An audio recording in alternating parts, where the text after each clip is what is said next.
నమస్తే friends, welcome to Sirisha's kitchen. ఈరోజు మన ఛానల్లో మన రెసిపీ వచ్చేసి మిల్ మేకర్ గ్రేవీ కర్రీ ఎలా చేసుకోవాలో చూపించబోతున్నాను ఫ్రెండ్స్. దానికన్నా ముందు మీరు నా ఛానల్ని ఫస్ట్ టైం చూస్తున్నట్టయితే నా ఛానల్ని లైక్ చేయండి, షేర్ చేయండి, సబ్స్క్రైబ్ చేయండి ఫ్రెండ్స్. ఈ కర్రీ అన్నం, చపాతీ, రోటీ, పులావ్లోకి చాలా టేస్టీగా ఉంటుంది ఫ్రెండ్స్. నాన్ వెజిటేరియన్స్ అయినా వెజిటేరియన్స్ అయినా ఇష్టంగా తినేస్తారు ఈ కర్రీని. సో ఆలస్యం చేయకుండా వీడియోలోకి వెళ్ళిపోదాం ఫ్రెండ్స్. ఇక్కడ నేను మిల్ మేకర్ల కర్రీ చేయడానికి స్టవ్ పైన ఒక ప్యాన్ పెట్టుకొని అందులోకి కొన్ని వాటర్ తీసుకుంటున్నాను మిల్ మేకర్లు వేసుకోవడానికి. ఫస్ట్ మిల్ మేకర్లు వేయొద్దు, ఈ వాటర్ బాగా మసలాలి. చూడండి, ఇక్కడ నేను ఇన్ని వాటర్ తీసుకున్నాను, 2 గ్లాసుల వాటర్ తీసుకున్నాను. ఇవి బాగా మరిగించుకోవాలి. ఇందులో డైరెక్ట్గా మిల్ మేకర్ ఏం వేసుకోవద్దు. వాటర్ ఇలా మసిలించుకోవాలి. ఇక్కడ వీడియో క్లిప్లో చూస్తున్నారు కదా మీరు. వాటర్ ఇలా మరిగిన తర్వాత ఇది ఆఫ్ చేసుకొని ఇందులోకి మిల్ మేకర్లని యాడ్ చేసుకున్నాం. ఇక్కడ నేను 2 cups of mill makers add చేసుకుంటున్నాను. ఇవన్నీ కలిసిపోయేలాగా ఒకసారి ఇలా కలిపేసుకోవాలి. మిల్ మేకర్స్ వేయగానే ఒక 2 నిమిషాల పాటు ఈ మిల్ మేకర్లని ఇలానే ఉంచేసుకుందాము. ఇప్పుడు ఈ మిల్ మేకర్లను ఈ జాలి గిన్నె సహాయం, జాలి చెంచాతో ఇలా తీసేసుకుందాము. తీసుకున్న ఆ మిల్ మేకర్ని ఇలాంటి జాలి గిన్నెలోకి వేసుకోండి. ఇలా మిల్ మేకర్ మొత్తాన్ని తీసేసుకోండి జాలి చెంచా సహాయంతో. ఈ మిల్ మేకర్లు బాగా వేడి ఉన్నాయి కదా, కొద్దిగా చల్లగా కావడానికి కొన్ని వాటర్ వేసుకోండి, చల్లటి నీళ్ళు పోసుకోండి ఇందులో. సో అప్పుడు మిల్ మేకర్లు అనేవి చల్లగా అయిపోతాయి. ఇప్పుడు ఈ మిల్ మేకర్లని ఈ జాలి గిన్నెలో నుంచి ఇలా వాటర్ అంతా తీసేసుకోవాలి. అస్సలు వాటర్ ఉండొద్దు. ఇలాంటి మీడియం సైజు మిల్ మేకర్లు మాత్రమే తీసుకోండి. ఇప్పుడు స్టవ్ పైన ఒక ప్యాన్ పెట్టుకొని అందులోకి కొద్దిగా ఆయిల్ తీసుకొని, ఆయిల్ హీట్ అయిన తర్వాత అందులోకి మిల్ మేకర్లు వేసి ఫ్రై చేసుకుందాము. అటు ఇటు టర్న్ చేస్తూ మాడిపోకుండా ఫ్రై చేసుకోవాలి ఈ మిల్ మేకర్లని. ఇలా ఫ్రై చేసుకోవడం వల్ల మిల్ మేకర్లలో ఉన్న వాటర్ మొత్తం అబ్జర్వ్ చేసుకుంటుంది.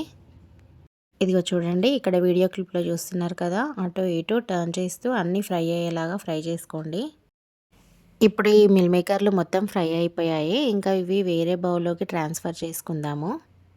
ఒక బౌల్లో వేసుకున్న తర్వాత ఇందులోకి టేస్ట్కి సరిపడా సాల్ట్, టేస్ట్కి సరిపడా కారం, ఒక స్మాల్ టీ స్పూన్తోని పసుపు, ఒక స్మాల్ టీ స్పూన్తోనే వేసుకోండి. కొద్దిగా ధనియాల పొడి, చిటికెడు గరం మసాలా, చూడండి గరం మసాలా కూడా వేసేసుకుంటున్నాను. ఒక 2 టేబుల్ స్పూన్స్ పెరుగు వేసుకోండి. ఇదిగోండి, ఇక్కడ 2 టేబుల్ స్పూన్స్ పెరుగు వేసుకుంటున్నాను నేను కూడా. ఇదంతా బాగా కలిసిపోయేలాగా కలిపేసుకుందాము. ఈ మసాలా అంతా మిల్ మేకర్లకి టోటల్గా పట్టేలాగా కలిపేసుకుందాము. దానివల్ల మిల్ మేకర్స్ అనేది బాగా టేస్టీగా వస్తాయి. తిన్నా కానీ కొద్దిగా స్పైసీగా రుచిగా ఉంటాయి. ఇలా కలుపుకోకపోతే మిల్ మేకర్లు టోటల్గా వాటర్గా చప్పగా అనిపిస్తాయి.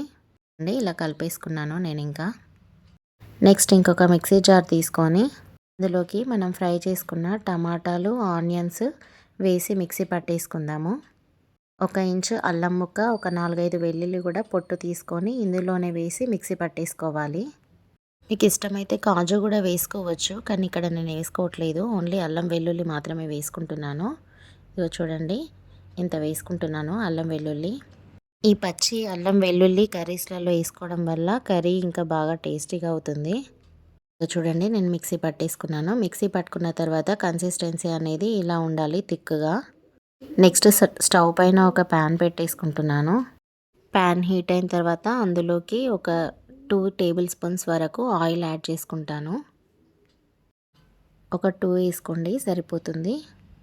ఇప్పుడు ఆయిల్ హీట్ అయిన తర్వాత ఇందులోకి ఒక బగారాకు వేసుకుంటాను. ఆయిల్ హీట్ అయిపోయింది, ఇంకా బగారాకు వేసుకుంటున్నాను. ఇందులోకి ఒక లవంగం, ఇలాచీ, దాల్చిన చెక్క కూడా వేసుకుంటాను. ఇదిగోండి. నెక్స్ట్ ఒక 4-5 పచ్చిమిర్చిని సన్నగా కట్ చేసుకొని వేసుకోండి ఇలా. నెక్స్ట్ ఇందులోకి కొద్దిగా కొత్తిమీర, పుదీనా బాగా కడిగి వేసుకోండి. ఇవన్నీ కలిసిపోయేలాగా బాగా ఫ్రై చేసుకోండి. పుదీనా, కొత్తిమీర, పచ్చిమిర్చి, గరం మసాలా అన్నీ ఆయిల్లో బాగా ఫ్రై అవ్వాలి. ఇప్పుడు స్మాల్ టీ స్పూన్తోని కొద్దిగా పసుపు వేసుకోండి. ఈ పసుపు ఇవన్నీ ఫ్రై అయిపోయిన తర్వాత మనము టమాటా ఉల్లిపాయలు మిక్సీ పట్టుకున్న పేస్ట్ ఉంది కదా, అది ఇందులో వేసేసుకొని ఆయిల్లో బాగా ఫ్రై చేసుకుందాము. ఇలా మిక్సీ కప్పులో నుంచి నేను టోటల్గా వేసేసుకొని ఆయిల్లో ఫ్రై చేసుకుంటున్నాను. ఇలానే ఈ టమాటా పేస్ట్లో నుంచి ఆయిల్ సపరేట్ అయ్యేంత వరకు ఫ్రై చేసుకోవాలి ఫ్రెండ్స్. ఒక 3-4 నిమిషాలు ఇది ఫ్రై చేసుకున్నామంటే ఇది చాలా చక్కగా ఫ్రై అయిపోయి అందులో నుంచి చూడండి ఎలా ఆయిల్ రిలీజ్ అవుతుందో అలా ఆయిల్ రిలీజ్ అయిపోతుంది. ఇది ఫ్రై అయిపోయింది కాబట్టి ఇందులోకి మనము మిల్ మేకర్ వేసేసుకోవచ్చు. ఫస్ట్ టైం మనము మసాలాలు కలిపి పెట్టుకున్న మిల్ మేకర్లు ఉన్నాయి కదా, అవి ఇప్పుడు ఇందులోకి వేసేసుకుందాము. ఈ మిల్ మేకర్లు మొత్తాన్ని ఇందులో యాడ్ చేసుకొని బాగా కలిపేసుకోవాలి. టమాటా ఆనియన్ పేస్ట్ మసాలా అన్నీ కలిసిపోయేలాగా బాగా కలుపుకోవాలి ఫ్రెండ్స్. ఒక 6-7 నిమిషాల వరకు ఇలానే ఫ్రై చేయనిద్దాం ఫ్రెండ్స్ మిల్ మేకర్ని. మిల్ మేకర్ ఫ్రై అయిపోయింది కాబట్టి ఇందులోకి మనము వాటర్ యాడ్ చేసుకుందాము. మనకు గ్రేవీ కన్సిస్టెన్సీ ఎలా ఉండాలో చూసుకొని మీరు వాటర్ యాడ్ చేసుకోండి. ఇందులో గ్రేవీ కన్సిస్టెన్సీ అనేది మరీ పలుచగా కాకుండా మరీ తిక్కుగా కాకుండా ఉండేలాగా చూసి యాడ్ చేసుకోండి. ఒక 6-7 నిమిషాల తర్వాత ఇది కుక్ అవ్వడం స్టార్ట్ అవుతుంది. ఇప్పుడు కుక్ అయిన తర్వాత ఇందులోకి కొద్దిగా కసూరి మేతి వేసుకుందాము. ఇది ఫ్లేవర్ ఇష్టం ఉన్న వాళ్ళైతే వేసుకోవచ్చు, ఫ్లేవర్ ఇష్టం లేని వాళ్ళు స్కిప్ చేసుకోవచ్చండి. కానీ ఈ కసూరి మేతి వేయడం వల్ల ఈ కర్రీ అనేది కొద్దిగా నాన్ వెజ్ ఫ్లేవర్లో వస్తుంది కాబట్టి నేను వేసుకుంటున్నాను ఫ్రెండ్స్.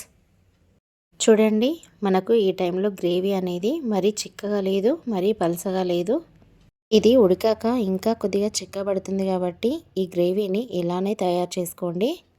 ఇప్పుడు మంటని లో ఫ్లేమ్లోకి అడ్జస్ట్ చేసుకొని 5-7 నిమిషాల వరకు ఉడికించుకోండి. ఒక 6-7 నిమిషాలు ఇలానే కుక్ అయిన తర్వాత మనకు కర్రీ రెడీ అయిపోతుంది.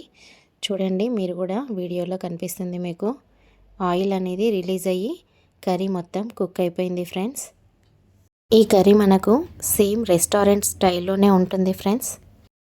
సో లేట్ చేయకుండా మీరు కూడా ఈ కర్రీని ఇదే ప్రాసెస్లో ట్రై చేసి ఎలా వచ్చిందో నాకు కామెంట్ చేయండి ఫ్రెండ్స్. పక్కాగా మీకు అందరికీ ఖచ్చితంగా ఈ కర్రీ నచ్చుతుంది ఫ్రెండ్స్.